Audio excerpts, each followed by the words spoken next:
사람들은 어디를 가나 주도권 싸움을 합니다. 학교에서도, 직장에서도, 동호회에서도, 가정에서도, 심지어는 교회에서도 주도권 싸움을 합니다. 제가 미취학부서 전도사를 했던 적이 있는데 유치원 아이들도 주도권 싸움을 하더라고요. 학기가 시작되면 어떤 선생님이 타협할 만한가, 어떤 선생님이 우리의 밥인가를 탐색을 합니다. 그럼 그 선생님은 1년 내내 아이들에게 당하고 사는 것이죠. 절대 말 듣지 않습니다. 여러분들의 집에서는 누가 주도권을 가지고 계십니까? 제가 이제 매일 퇴근하고 이제 집에 들어가면 문을 탁 열어 제끼면 4가지 정도의 반응이 있습니다. 첫 번째는 아내가 고음으로 저를 반기는 날입니다. 여보 하면서 이제 나와서 격렬히 반깁니다. 그럼 이날은 제가 좀 피곤한 척 해도 됩니다. 나 너무 피곤하다, 맛있는 게 먹고 싶다 라고 하면서 들어가도 돼요. 두 번째는 아이들이 자발적으로 나와서 아빠를 환영하는 날입니다. 이날은 매우 분위기가 좋은 날입니다. 그래서 자연스럽게 합류해서 제 쉴 곳을 찾아가도 되는 날이죠. 세 번째로는 제가 아이가 3명인데 1명 내지 2명만 나와서 뜨뜻미지근하게 안부를 전하고 돌아가는 상황입니다. 그리고 이날은 이미 한바탕 치르고 전쟁이 끝난 날입니다. 그래서 어설프게 가서 와이프를 위로했다가는 큰 코 다칩니다. 그래서 조용히 제 갈 길을 찾아서 숨어 있어야 되는 날이죠. 마지막으로 아이들이 문을 열었는데 온 집안이 울음소리로 가득한 날이 있습니다. 혼나고 있는 것입니다. 이럴 때는 비상입니다. 빨리 수습해야 됩니다. 같이 합류해서 혼내든지 아니면 아이들을 설득해서 엄마의 마음을 빨리 돌리든지, 이런 날이 제일 위험한 날이죠. 여러분들도 아마 집에 들어가는 날 다 눈치를 보면서 들어가실 것입니다. 여러분들의 가정의 주도권은 누구에게 있습니까? 제가 앉아 계신 안수 집사님들, 장로님들 이렇게 뵈면 참 부러워요. 왜냐하면 이분들은 젊었을 때 주도권을 가지고 사셨잖아요. 아니신가요? 네, 다 주도권을 가지고 살아보셨습니다. 근데 요즘 젊은 세대는 남편들은 주도권을 잡을 수가 없습니다. 저도 나중에 살아보지 못했기 때문에 미래에 혹시나 잡을 수 있게 될지 모르겠습니다. 우리가 이렇게 평생을 주도권 싸움을 하면서 살아가는 어리석은 인생을 삽니다. 그렇다면 내 인생의 주도권은 누구에게 있겠습니까? 우리는 지금 신앙생활을 하고 있습니다. 예수 믿으며 살아가죠. 우리가 신앙생활을 하는 이유는 무엇입니까? 믿음을 지키는 이유는 무엇입니까? 삶의 위로를 받기 위함입니까? 위안을 얻기 위함입니까? 아니면 내 삶의 변화가 필요해서 신앙생활을 하고 있습니까? 우리가 신앙생활을 하는 가장 큰 이유는 오늘 우리가 찬양한 것처럼, 호산나라고 외친 것처럼 구원받기 위함입니다. 우리가 구원받기 위해서 신앙생활하고 있는 것입니다. 우리는 구원받기 위해 예수 그리스도를 믿습니다. 그렇다면 우리가 구원받기 위해 해야 할 신앙의 자세는 어떠해야 할까요? 하나님과 나와의 관계 속에서의 주도권은 누구에게 있습니까, 여러분? 누구에게 있죠? 하나님께 있나요? 나에게 있나요? 한번 살펴보시기 바랍니다. 믿음이란 것은 하나님과의 나와의 관계성 속에서 그 주도권을 100% 모두 하나님께로 넘겨드리는 데 있는 것입니다. 우리는 그것을 훈련받고 그것을 위해 연단받기 위해서 예수를 믿고 신앙생활하고 있는 것입니다. 오늘 본문 12절에서 13절 말씀을 함께 읽어보겠습니다. 그 이튿날에 명절에 온 큰 무리가 예수께서 예루살렘으로 오신다는 것을 듣고 종려나무 가지를 가지고 맞으러 나가 외치되 호산나 찬송하리로다 주의 이름으로 오시느니 곧 이스라엘의 왕이시여 하더라. 명절을 맞아서 예루살렘에는 이미 순례자들로 가득 차 있었습니다. 그리고 이들은 나사로를 살리신 예수께서 지금 예루살렘 성을 향해서 오고 계시다는 소식을 들었습니다. 그리고 듣고서 이제 세리머니를 준비하고 있습니다. 우리가 잘 아는 것처럼 종려나무 가지를 흔들면서 예수를 맞이할 준비를 하고 있었습니다. 군중들이 이 종려나무 가지를 흔드는 것은 어느 정도 의도된 연출이었습니다. 먼저는 옛날에 고대 로마 제국에서는 전쟁에서 승리한 황제나 개선 장군이 입성할 때, 그 정복한 성에 입성할 때 종려나무 가지를 흔들면서 맞이했다고 합니다. 예수 그리스도를 맞이할 때도 이 종려나무를 가지를 흔들면서 군사적 승리를 바라며 예수를 맞이했죠. 아마 이 장면은 많은 사람들을 불편하게 했을 것입니다. 기존의 권력을 가지고 있던 종교 지도자들, 그리고 지배하고 있던 로마 사람들에게 매우 불편한 일이었겠죠. 두 번째로는 이미 이 예루살렘 성 사람들은 이러한 장면을 경험했었습니다. 안티오쿠스 4세 에피파네스가 유대교 말살 정책을 피웠어요.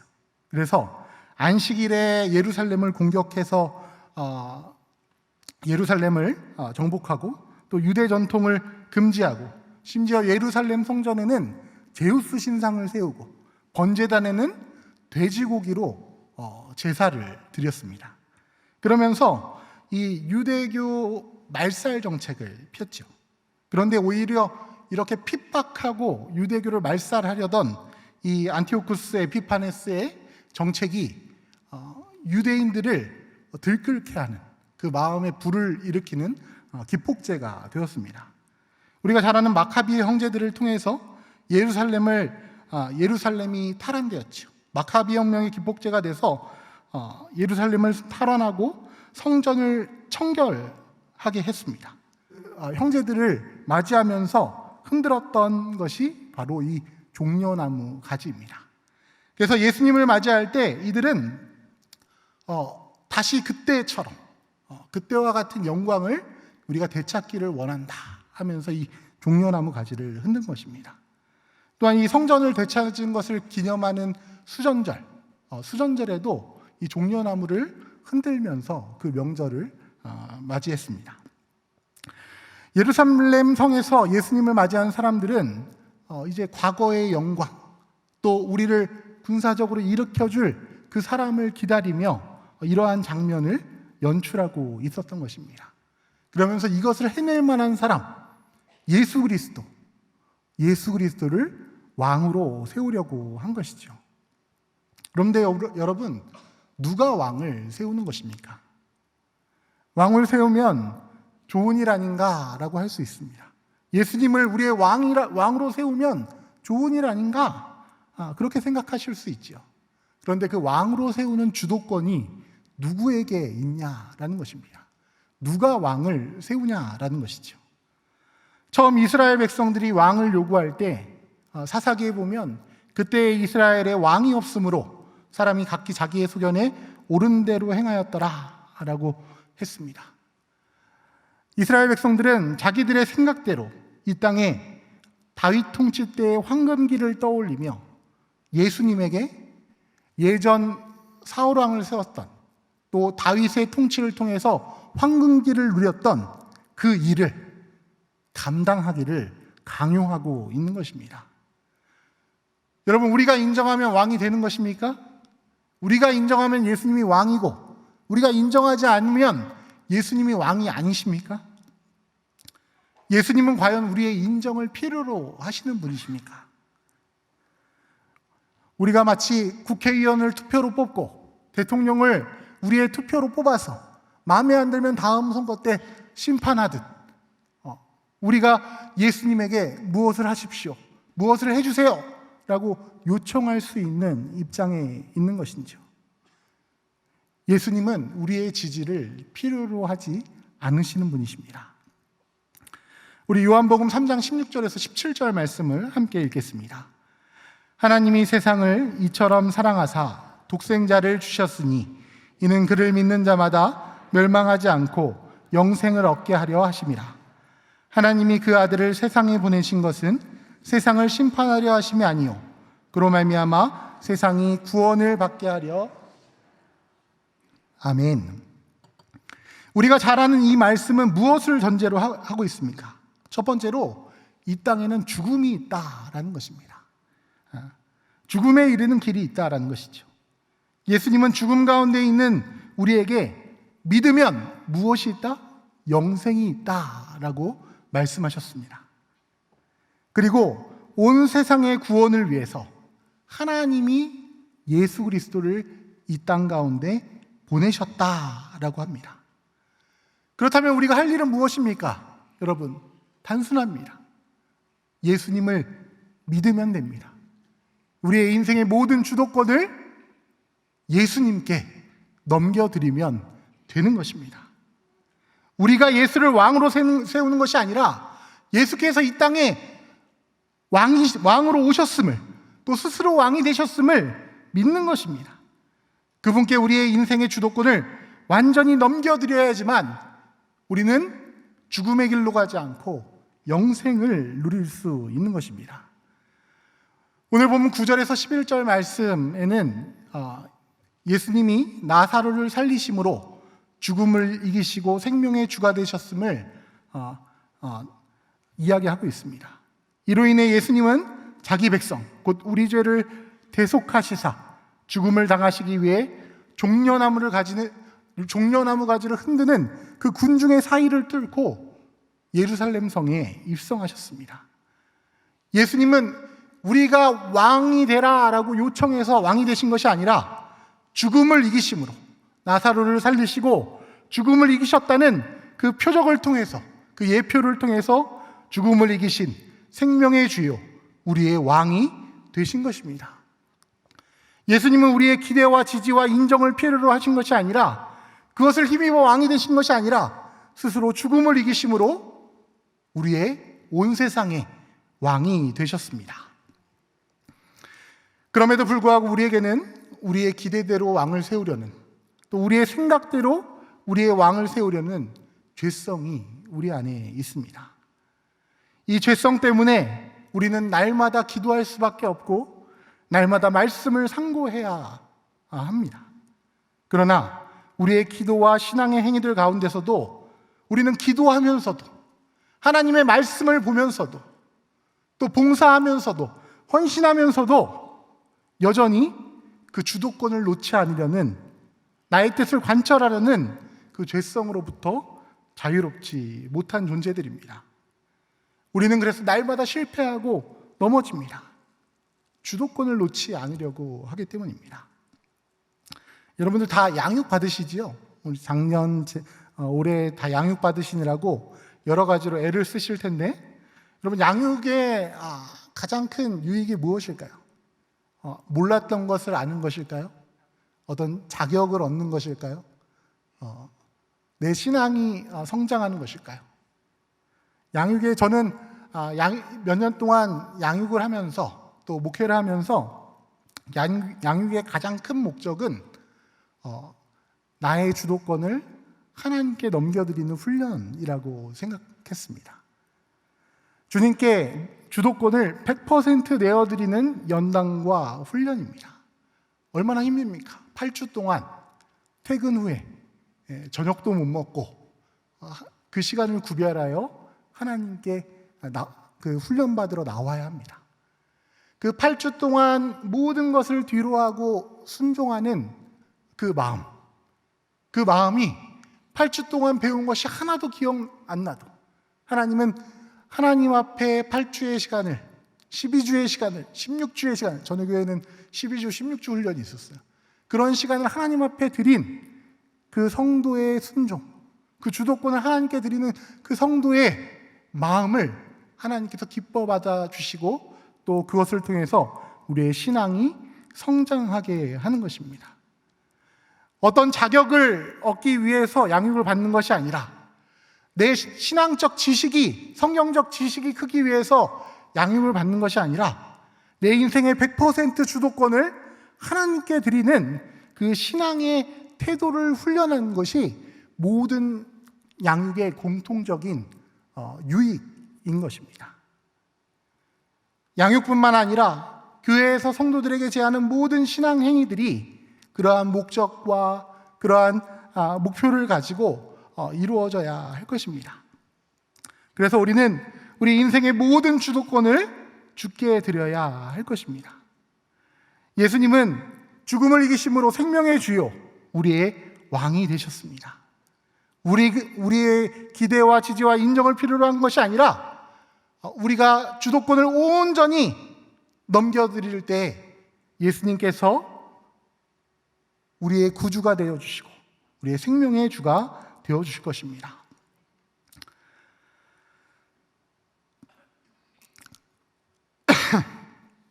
오늘 본문 14절에서 15절 말씀을 함께 읽겠습니다.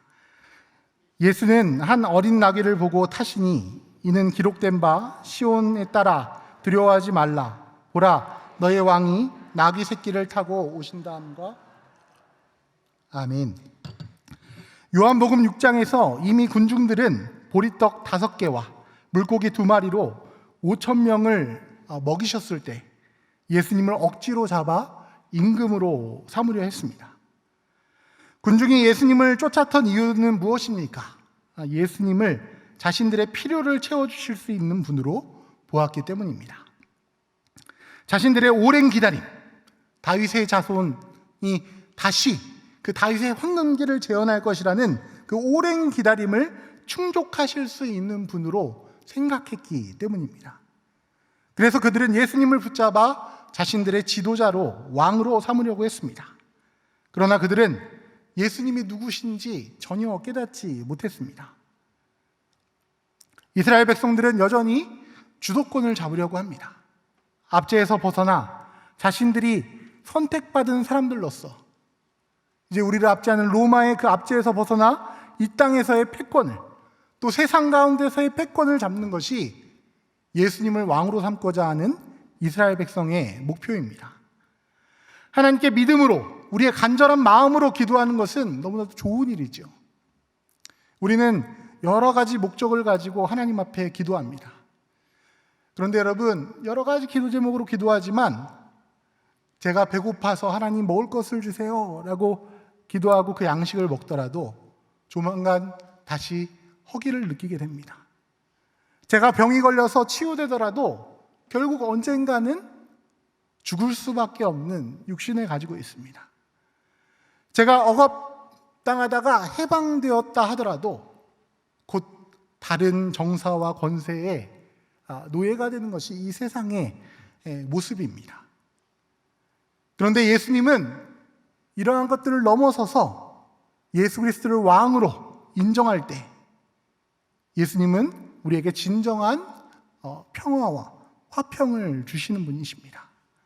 우리의 신앙의 모습이 눈에 보이는 것, 당장 내 눈앞에 있는 문제들, 이러한 것에서부터 벗어나고 해방되는 행위를 제일 중요한 목적으로 삼은 채 그것을 성취하려고 애쓰고 원하는 신앙생활을 하는데 우리가 그쳐서는 안 될 것입니다. 우리도 이러한 기대를 가지고 예수님 앞에 나아가지만 예수님을 우리가 기대하는 왕으로, 그것만을 해결해 주시는, 그 문제를 해결해 주시는 지엽적인 왕으로 생각해서는 안 될 것입니다. 예수님께서 그것을 거부하실 때, 그 기도의 제목에 더디 응답하실 때 우리는 믿음인 줄 알았던 우리의 신앙은 그 순간 공허해지고 허망해질 것입니다. 오늘 본문에 예수님은 나귀를 타고 예루살렘 성으로 오셨습니다. 이 나귀는 어떤 의미를 가지고 있습니까? 우리는 나귀하면 겸손하셔서 나귀를 타고 오셨다라고 생각하지만 사실 그것은 우리의 유교적인 생각이 많이 반영된 해석입니다. 보통 전쟁에서 승리하고 돌아오는 개선장군이 아니라면 말을 타고 입성하는 일은 거의 없습니다. 이 나귀 자체가 굉장히 권위를 표현하는 동물입니다. 그래서 왕이 즉위식을 하거나 또 행차를 할 때 말을 타지 않고 그 고대에는 나귀를 탔습니다. 그러므로 예수님은 겸손하셔서 나귀를 타고 오신 것이 아니라 나귀를 통해서 종려나무 가지를 흔들며 자신들의 원대로 왕이 되기를 원하는 사람들에게 메시지를 전하는 것입니다. 나는 너희들의 목적과 다르다. 나는 너희들을 통해서 왕으로 세워지는 것이 아니다. 스스로 나귀를 타고 왕이 되심을, 또 다른 더 큰 목적이 있음을 우리들에게 알려주고 계시는 것입니다. 스가랴 9장 9절에서 10절 말씀은 이렇게 이야기합니다. 시온에 따라 크게 기뻐할지어다. 예루살렘에 따라 즐거이 부를지어다. 보라, 내 왕이 내게 임하시나니 그는 공의로우시며 구원을 베푸시며 겸손하여서 나귀를 타시나니 나귀의 작은 것 곧 나귀 새끼니라. 내가 에브라임의 병거와 예루살렘의 말을 끊겠고 전쟁하는 활도 끄드리니 그가 이방 사람에게 화평을 전할 것이요 그의 통치는 바다에서 바다까지 이르고 유브라데 강에서 땅끝까지 이르리라. 아멘. 나귀를 타고 오신 왕이 하시고자 하는 것은 이스라엘의 해방과 승리가 아니라 온 세상의 화평입니다. 이 스가랴서에서 말하는 이 예언은 이방을 포함한 온 세상을 통치하시는 하나님의 통치에 대해서 이야기하고 있습니다. 바로 예수님께서 온 세상 가운데 온전하게 하시는 주도권을 가지고 계시다라는 것을 이야기하는 것입니다. 선교신학자 레슬리 뉴비기는 죄와 구원이라는 자신의 저서에서 이렇게 이야기합니다.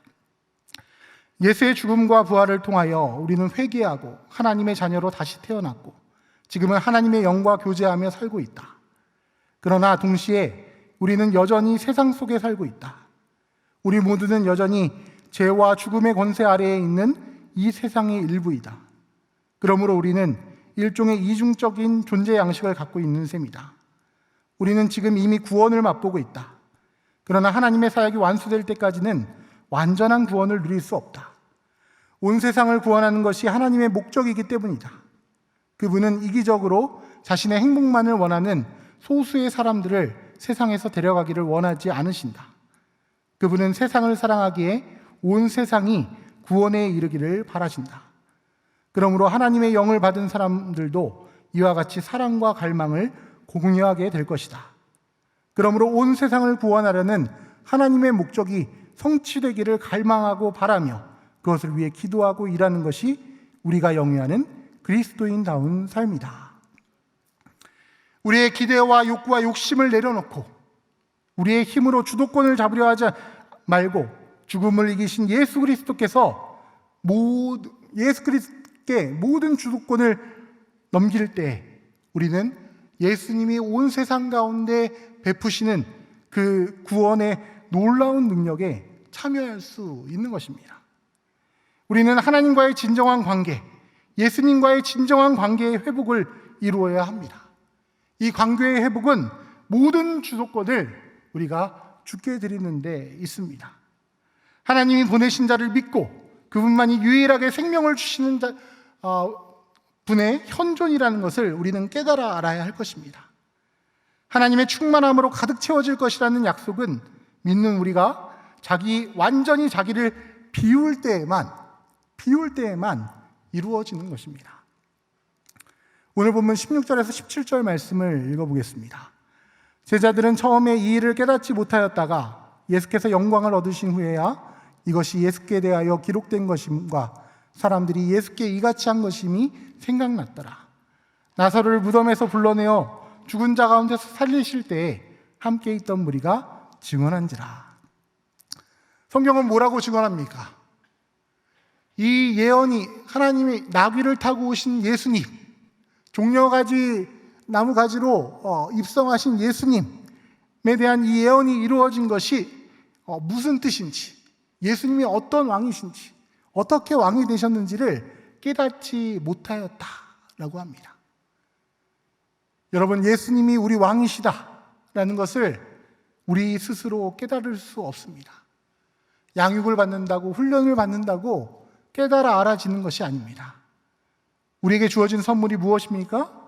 바로 우리는 성령의 선물을 구해야 하는 것입니다.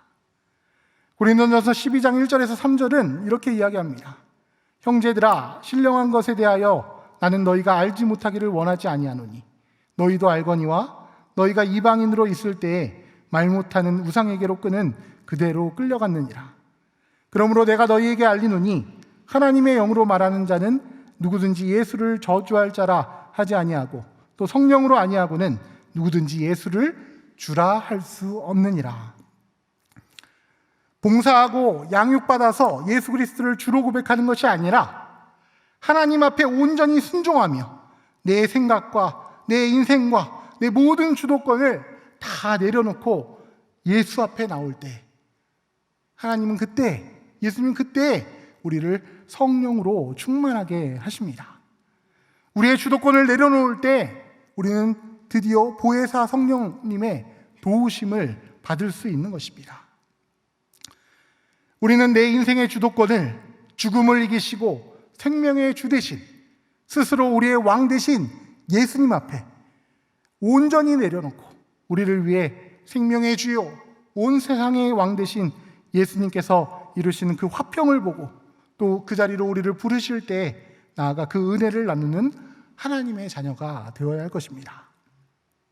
여러분, 하나님께서는 우리에게 주도권을 주신 적도 없고 또 우리는 주도권을 가지고 있었던 적도 없습니다.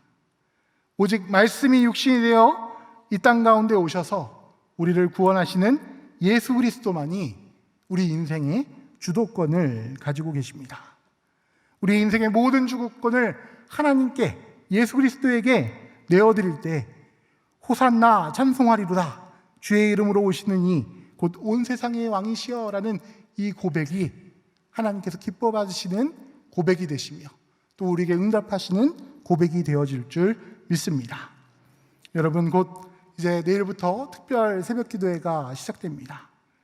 한 주간 무엇을 기도해야겠습니까? 내 인생의 모든 주도권을 예수 앞에 내어놓는 시간이 되게 하여 주시옵소서.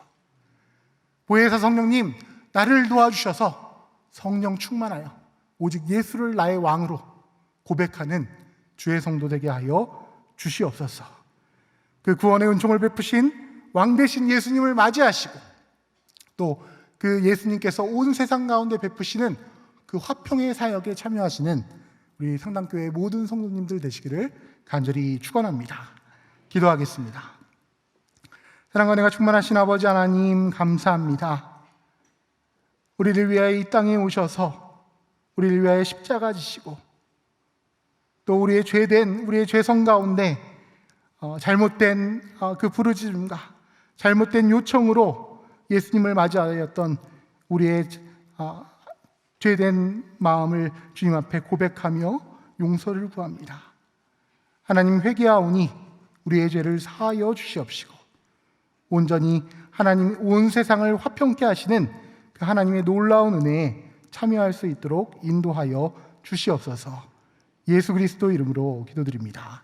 아멘.